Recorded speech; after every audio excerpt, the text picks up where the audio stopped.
শিয়া এটা এমন একটি সম্প্রদায়।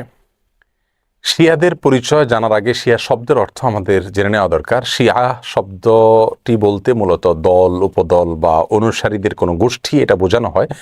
শিয়া বলতে বোঝানো হয় শিয়াতু আলিয়িন বা আলী রাদিয়াল্লাহু তাআলা আনহুর অনুসারী গোষ্ঠী, এদেরকে শিয়া বলা হয়। বা আলে বাইত রাসূল করিম সাল্লাল্লাহু আলাইহি সাল্লামের পরিবার কেন্দ্রিক যাদের ভক্তি, বিশ্বাস এগুলো গড়ে উঠেছে তাদেরকে সাধারণত শিয়া বলা হয়। শিয়াদের উৎপত্তি এটা সাহাবায়ে কেরাম রিদওয়ানুল্লাহ তাআলা আজমাইন তাদের যুগ থেকেই বলতে পারি। এবং শিয়াদের উৎপত্তির পেছনে যে লোকটি ছিল তার নাম হলো আব্দুল্লাহ ইবনে সাবা। ইহুদি ছিল, পরবর্তীতে সে মুসলিমদের বেশ ধারণ করে মুসলিমদের ক্ষতি সাধন করার জন্যই মূলত এই গ্রুপটির তারা আবিষ্কার করে। শিয়াদের সম্পর্কে আমাদের দেশের সাধারণ মুসলমানদের মধ্যে ধারণা খুবই কম। আমরা অনেকেই মনে করি মুসলিমদের মধ্যেই একটি সাধারণ দল শিয়া, অথচ শিয়াদের যে সমস্ত বিশ্বাস আছে সে বিশ্বাসগুলো ইসলামের একেবারে মৌলিক বিশ্বাসগুলোর সাথে অনেকগুলো বিশ্বাস আছে যেগুলো সাংঘর্ষিক।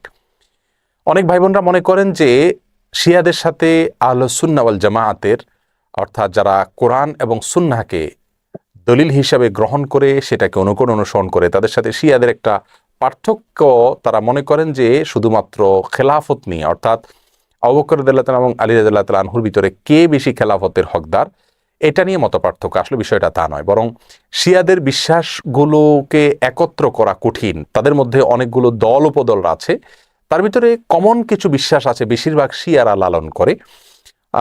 তার ভিতরে একটি হলো তারা কালিমাতুত তাওহীদ আমরা যেটা বলি এটাকে যথেষ্ট মনে করে না। তারা মনে করে লা ইলাহা ইল্লাল্লাহ মুহাম্মাদুর রাসূলুল্লাহ এবং আলিয়ুন ওয়ালিউল্লাহ এটাও স্বীকৃতি দিতে হবে, মুখে উচ্চারণ করতে হবে, তারপরে মানুষ মুসলিম হবে। তাদের মধ্যে কোনো গ্রুপ আছে যারা কোরআনে কারিমের ৩০ পারার যে কোরআন এটার ব্যাপারে তারা সন্দেহ পোষণ করে এবং তারা কোরআনের বিকৃতিতে বিশ্বাস করে বা বিকৃতি করে, এটাকে তারা সঠিক মনে করে বিকৃতি করে থাকে।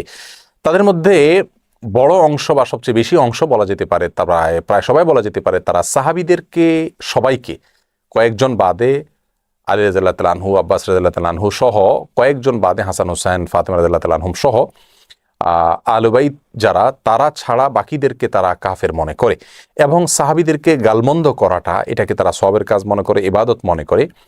আয়েশা রাদিয়াল্লাহু তাআলা আনহা রাসূল আকরাম সাল্লাল্লাহু আলাইহি ওয়াসাল্লামের সহধর্মিণী, তার চরিত্র নিয়ে তারা সন্দেহ করে, যার চরিত্রের বিষয়ে কোরআনে কারিমে সূরা নূরে আল্লাহ সুবহানাহু ওয়া তাআলা পরিষ্কারভাবে ঘোষণা দিয়েছেন। যাই হোক, এ হলো মোটামুটি শিয়াদের কয়েকটা জঘন্য বিশ্বাসের আলোচনা। এবারে আসি শিয়াদের একটা বিশেষ দল, তাদেরকে ইসনা আশারিয়া বলা হয়। মূলত ইসনা আশার শব্দের অর্থ হলো 12।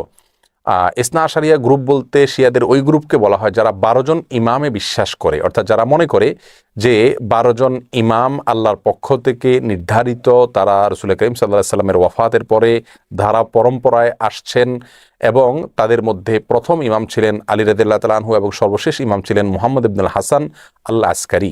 এসব ইমামদের সম্পর্কে, ইমামদের মধ্যে সর্বশেষ ইমাম যিনি মুহাম্মদ ইবনে হাসান আল আসকারি, তারা মনে করে তিনি লুকায়িত হয়ে গেছেন, আবার প্রকাশিত হবেন এবং এই ইমামরা সবাই নিষ্পাপ, তারা কোনো ভুল ত্রুটির ঊর্ধ্বে এবং এই ইমামরা সকল প্রকার ইবাদত বন্দিগির ঊর্ধ্বে উঠে গেছেন, তাদের কোনো ইবাদত বন্দিগি করতে হয় না।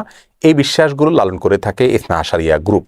শিয়াদের ব্যাপারে আমাদের ধারণা কি হবে, তাদেরকে আমরা কাফের বলবো কিনা? উত্তর হলো, শিয়াদের মধ্যে যারা আয়েশা রাদিয়াল্লাহু তাআলা আনহার চরিত্র নিয়ে সন্দেহ করে, কোরআনের ব্যাপারে যাদের সন্দেহ রয়েছে এবং বিকৃতি সাধন করে থাকে, এবং কেউ আছে রাসূল করিম সাল্লাল্লাহু আলাইহি সাল্লামের রিসালাত নিয়েও সন্দেহ করে। তারা বলে যে জিবরিল ভুলে রাসূল করিম সাল্লাল্লাহু আলাইহি সাল্লামের কাছে রিসালাত নিয়ে আসছিল মূলত আলী রাদিয়াল্লাহু তাআলার কাছে। এরকম আর অনেকগুলো বিশ্বাস লালন করে।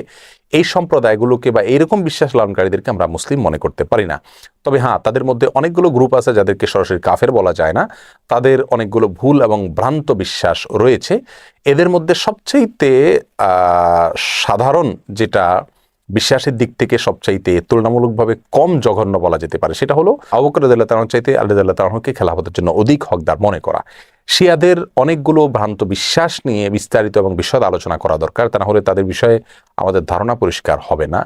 একজন মুসলিম হিসাবে আমাদেরকে সঠিক ধারণা যেমন রাখতে হবে, তেমনিভাবে ইসলামের বিষয়ে কারা কি ভুল ধারণা লালন করে সেগুলো আমাদের জানতে হবে।